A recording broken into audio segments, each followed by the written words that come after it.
The backlog and wait times for asylum claims are now worse than when the system was last reformed in 2012. 2/3 of claims currently now are postponed, which significantly increases the wait time.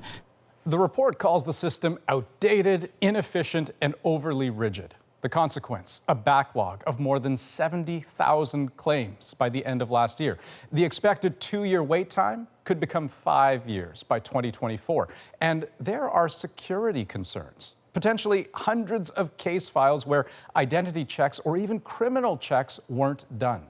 Our Salima Shivji takes a closer look at the government response and the people caught in the middle.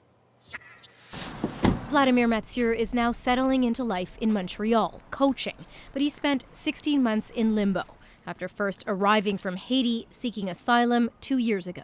It was not easy because it's stressful. You have to think about it every time. We were wondering whether they forgot us. Cannot be here. That long wait is all too common.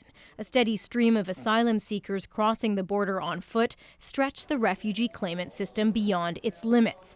But Canada's Auditor General says the system needs an overhaul, with 3 agencies struggling to share information, much filled out by hand or sent by fax. And without efficiency improvements, just throwing more money to increase the capacity, more needs to be done. The Liberals are throwing money at the system, $200 million more. But according to the immigration minister, this report is already out of date. He says his government has hired more staff and streamlined the process in an effort to catch up.